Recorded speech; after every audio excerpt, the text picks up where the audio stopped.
Assalamualaikum warahmatullahi wabarakatuh.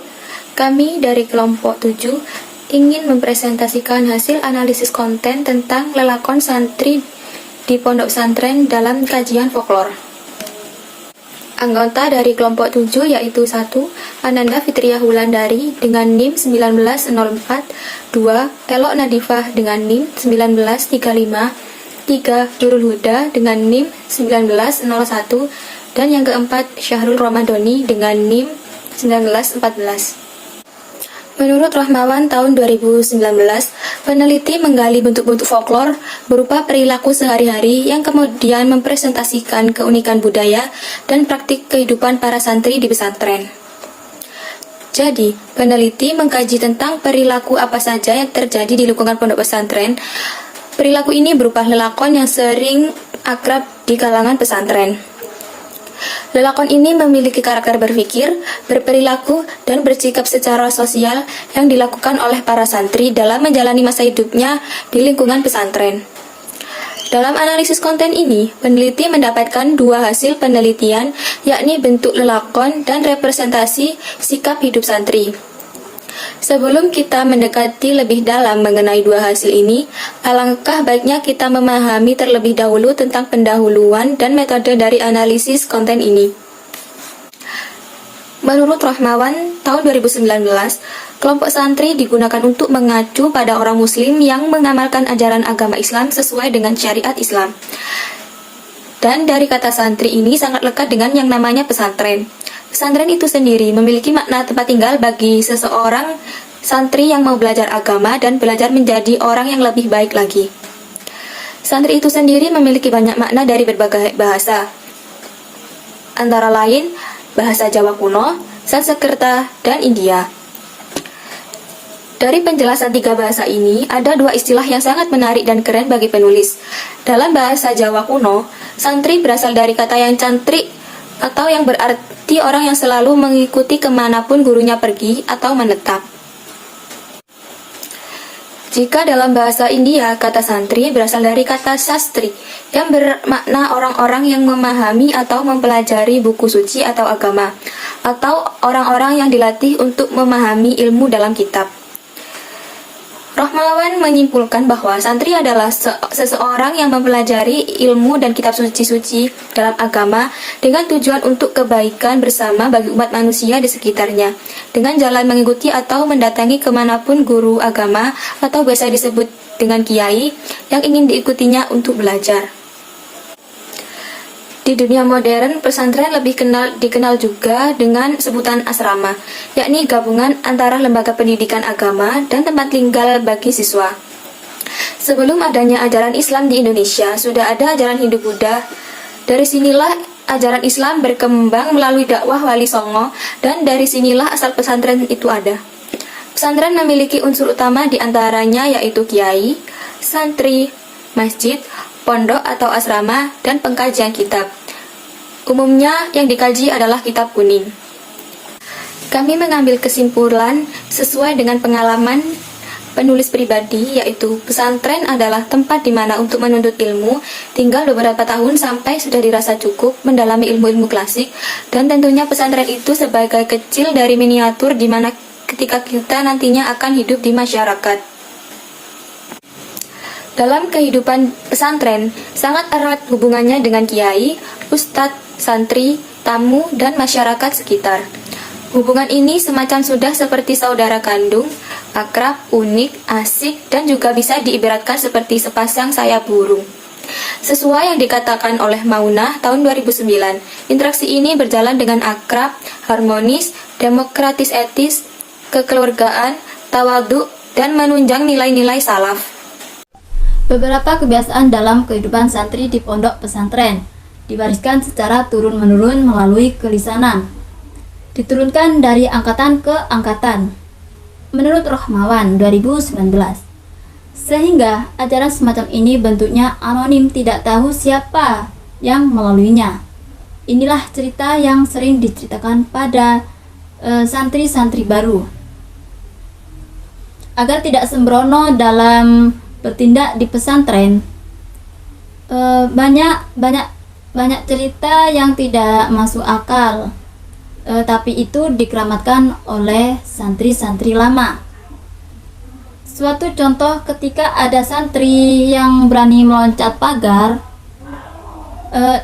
Meloncat pagar itu semua halnya dengan melangkahi sidahnya Mbah Kiai, pendiri maupun pengasuh pesantren. Perilaku ini disebut dengan lelakon menurut Rohmawan dalam buku folklore. Penelitian, transformasi, dan pengkajian dalam serangkaian perilaku tertentu yang dilakukan seseorang untuk tujuan spesifik. Juga ditulis dalam bukunya kalau lelakon itu biasanya dilakukan dengan memperhatikan momentum penanggalan, waktu dan situasi, kondisi dan tujuan tertentu. Lelakon termasuk dalam kategori folklore sebagian lisan yang dikarenakan masih mengandung unsur untuk kelisanan berupa kepercayaan terhadap mitos di balik perilaku dan juga bentuk-bentuk perilaku yang dipraktikkan sebagai bentuk mata. Lelakon yang dilakukannya para santri di lingkungan pondok memenuhi ciri-ciri folklore yang diantaranya yang diwariskan secara turun-menurun, khususnya lisan, tradisional dan relatif atau standar.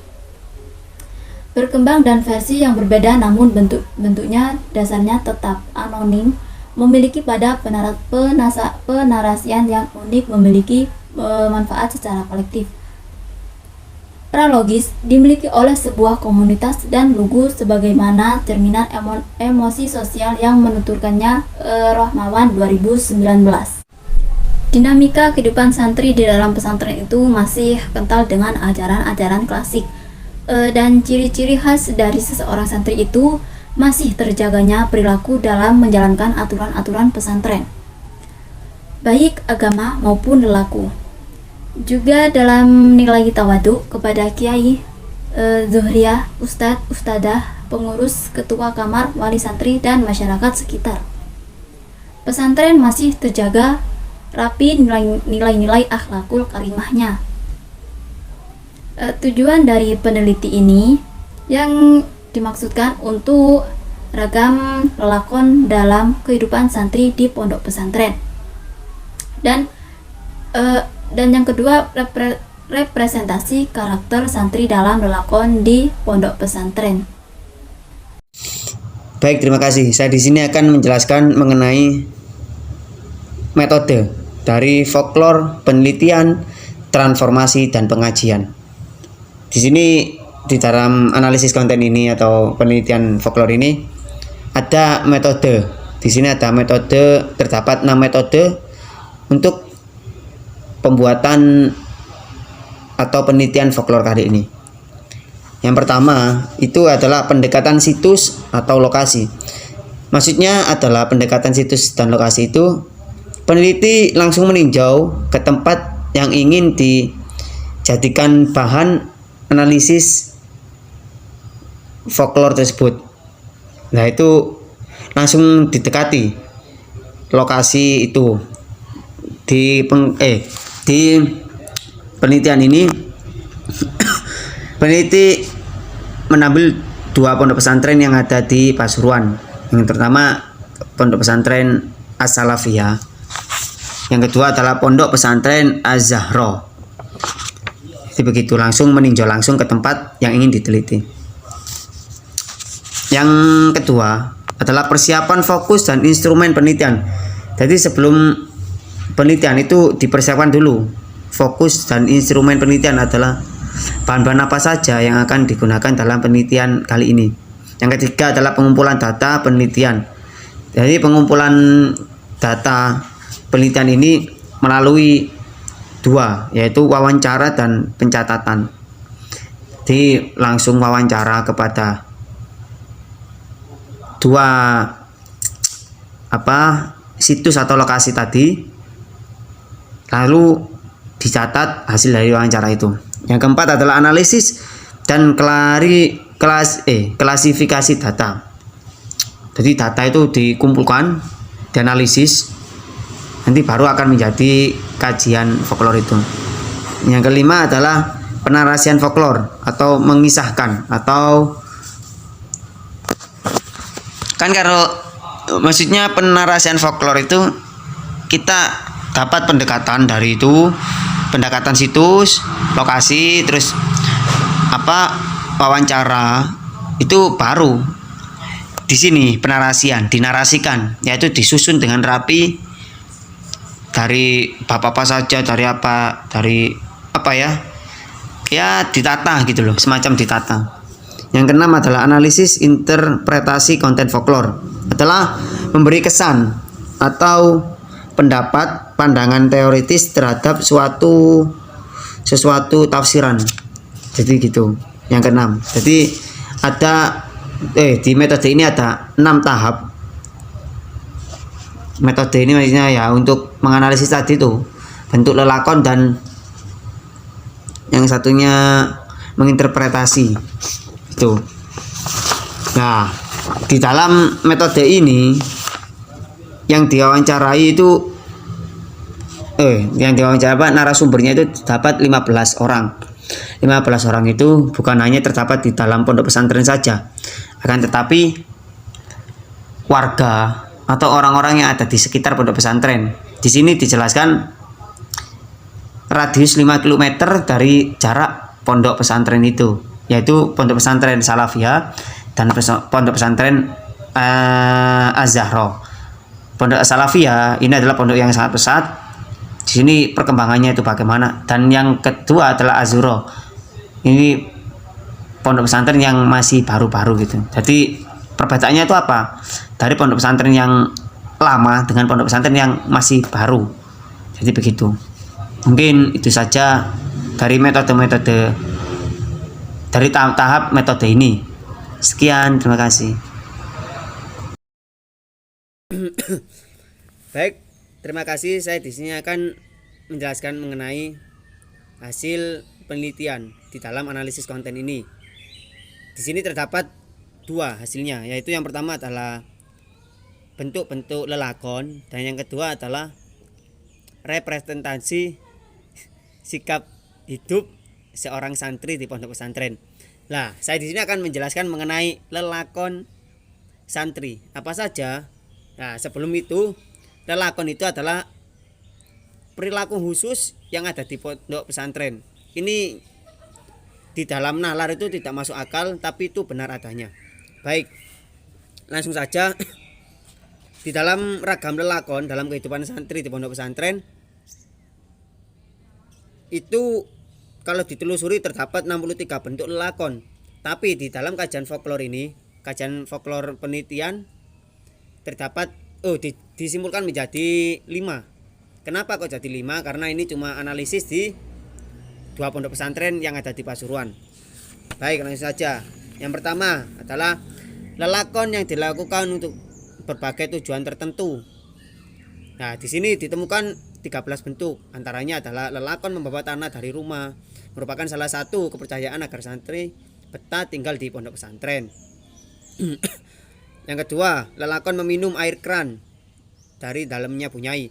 Karena kalau kita masuk dalam ilmu kedokteran, air itu kotor, ada bakteri-bakteri. Tapi kalau di dalam pondok pesantren itu dipercaya bahwa air itu bisa mengobarkan semangat kita ketika kita belajar di pondok.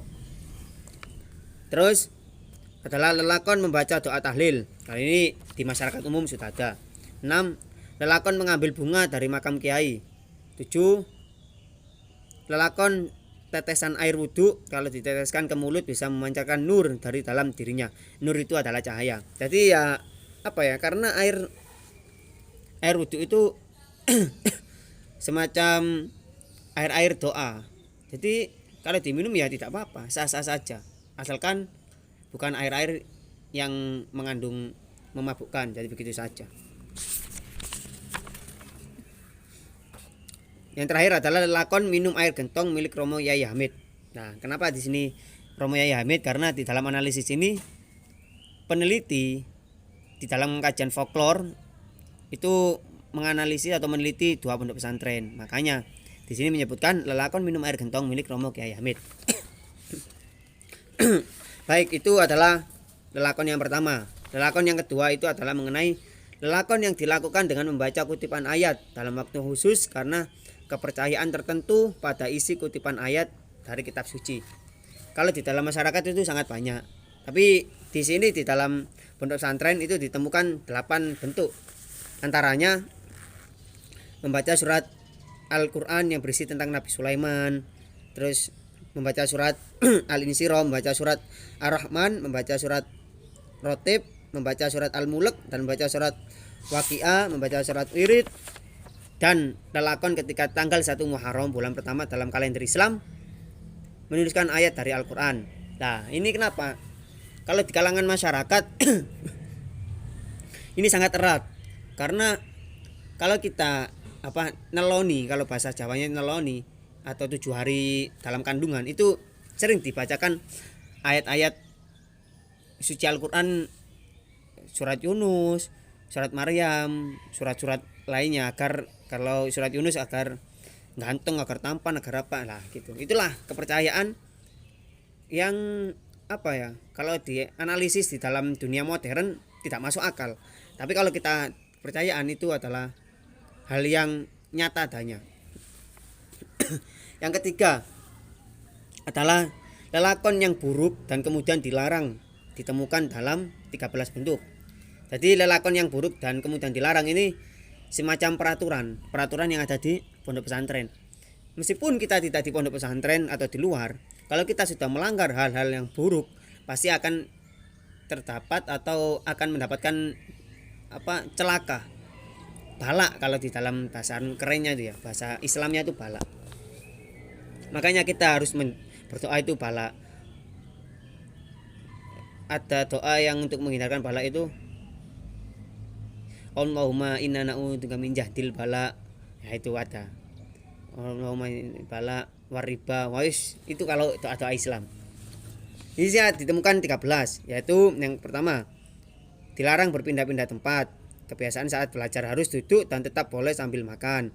Terus tidur dilarang menutupi mata. Terus masih banyak lagi. Ada yang tidak boleh membiasakan mandi malam hari karena dapat mengurangi umur. Kalau mengurangi umur ya saya tidak tahu, mungkin ya sakit itu saja. Karena kalau mending kalau mandi itu di sepertiga malam, jadi itu saja. Yang keempat adalah lelakon sehari-hari.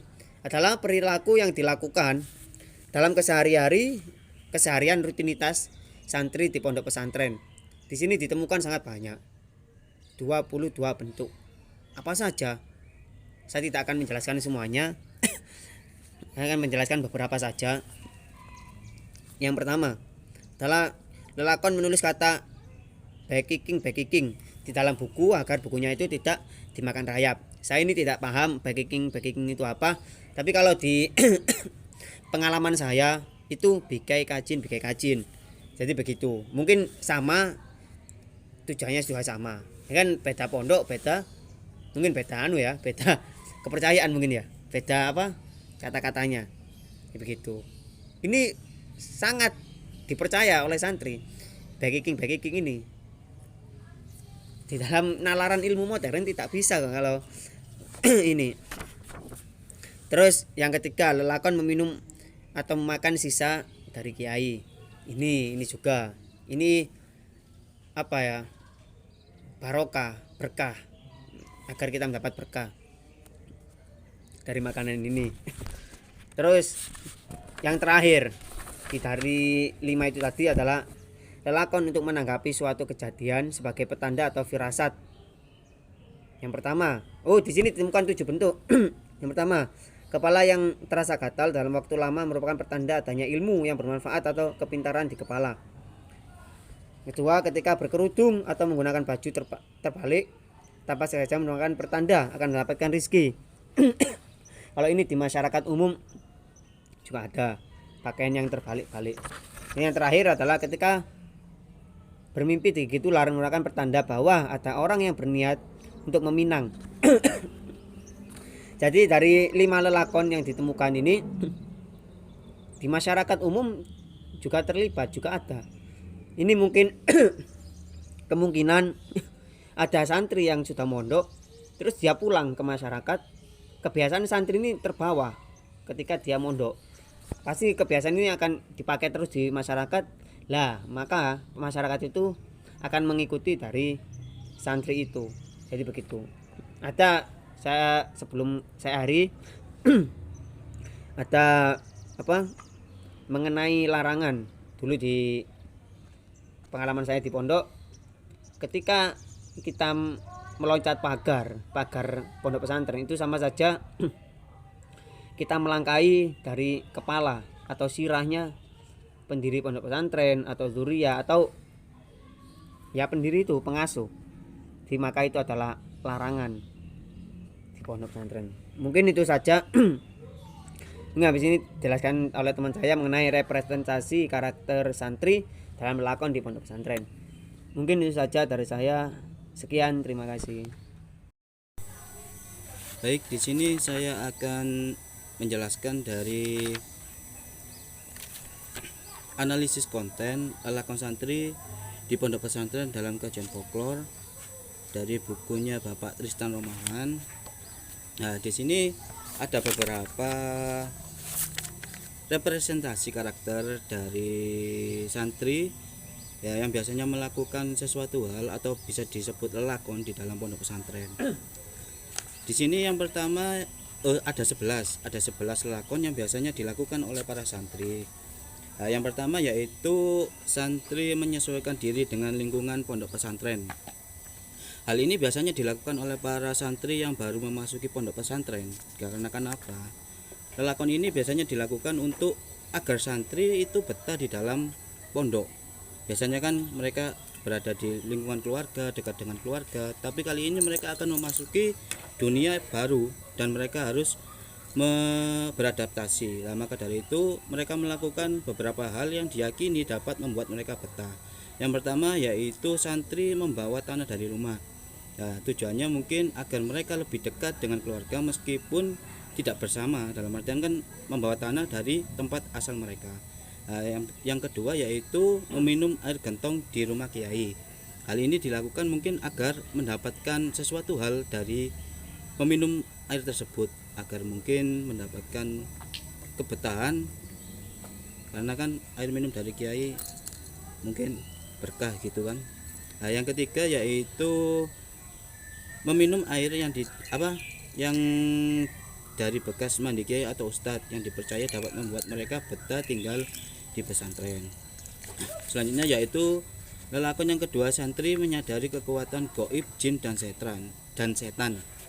Nah, santri menyadari adanya kekuatan gaib dari jin dan setan yang dapat berpengaruh negatif.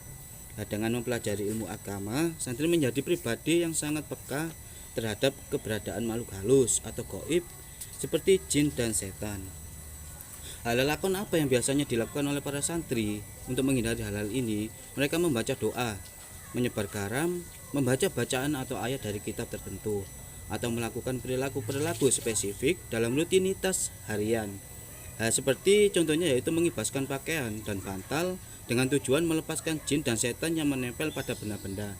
Yang mereka meyakini mungkin dari hal-hal tersebut ada jin dan setan yang menempel di bantal atau mungkin baju mereka. Yang ketiga yaitu santri mempercayai karomah pada orang-orang tertentu. Karomah di sini seperti halnya seperti kiai, seperti ustadz, mereka memiliki sesuatu keistimewaan tersendiri bagi para santri.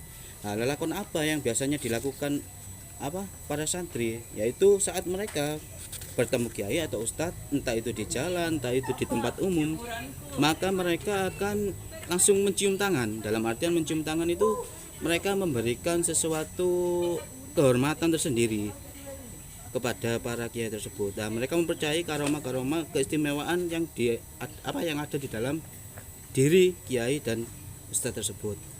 Yang selanjutnya itu lelakon yang keempat yang dipercaya oleh santri, yaitu mempercayai manfaat beberapa ritual doa. Santri mempercayai adanya berkah dari ritual tertentu yang menggunakan doa-doa baik mendapatkan petunjuk hidup. Berkah dari ritual berdoa maupun untuk menghindari atau menghilangkan pengaruh buruk dari jin atau setan. Dalam budaya santri juga ada doa yang disebut asma. Asma di sini adalah istilah para santri untuk doa-doa tertentu seperti mantra yang diijazahkan atau diberikan oleh seseorang seperti ulama atau kiai kepada santri. Dalam versi Jawa, asma ini biasa diambil dari petikan surat dalam Al-Quran, hadis, atau ujaran bermakna dalam bahasa Arab atau Jawa. Ada beberapa lelakon di sini, yaitu santri menggunakan media garam untuk mengusir jin atau setan. Lelakon ini menjadi umum dalam kehidupan di pesantren. Dari penelitian Ningsih dalam bukunya, yaitu pada tahun 2017, diketahui bahwa kebiasaan menabur garam adalah unsur kepercayaan di luar doa yang dapat dijelaskan dengan analisis perspektif strukturalisme Levi Strauss dengan adanya struktur luar dan dalam pada sebuah tindakan kepercayaan. Dari unsur struktur luar, penggunaan garam didasari adanya kepercayaan terhadap fungsi garam sebagai pengusir jin atau setan, yang ajaran dan praktiknya diturunkan dari perilaku pendahulunya. Dari unsur struktur dalam, masyarakat membentuk kepercayaan karena menginginkan keselamatan dan menghindari pengaruh buruk jin atau setan, dan salah satu medianya adalah taburan garam. Selanjutnya, yang kelima, lelakon yang dipercayai oleh santri yaitu mempercayai keistimewaan pada waktu atau momen tertentu. Santri mempercayai adanya waktu-waktu tertentu yang istimewa secara religius dan mistik. Pada waktu tertentu bisa timbul sebuah keburukan atau kebaikan, maka perlu dilakukan ritual khusus pada waktu tersebut. Contohnya pada malam Senin saat santri membaca tiba, malam Jumat membaca burda, dan malam Jumat Kemis atau malam Jumat Manis membaca tasbih. Santri percaya bahwa Allah SWT memerintahkan kaum muslim untuk senantiasa memohon dan berdoa, dan hanya kepadanya sebagaimana perintah Allah SWT, berdoalah kepadaku pasti aku akan kabulkan. Di samping itu, santri juga percaya bahwa setiap waktu tertentu memiliki keutamaan karena adanya sejarah di balik tanggal-tanggal atau waktu tersebut. Selanjutnya yaitu santri mendoakan ahli kubur. Santri di sini mempercayai bahwa mendoakan ahli kubur atau orang yang meninggal dapat mendapatkan barokah, mendatangkan barokah. Mendoakan orang yang sudah meninggal, utamanya orang tua dan ulama, adalah lakon yang khas pada masyarakat santri Jawa. Lakon ini didasarkan pada beberapa landasan ajaran agama dan budaya.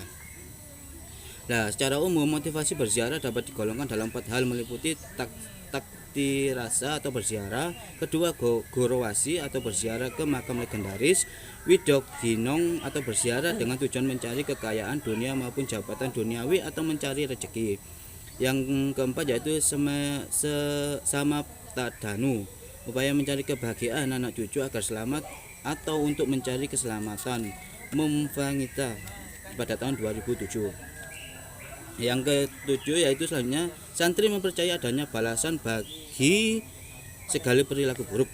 Di sini santri mempercayai adanya balasan keburukan bagi orang yang berperilaku buruk di lingkungan pesantren.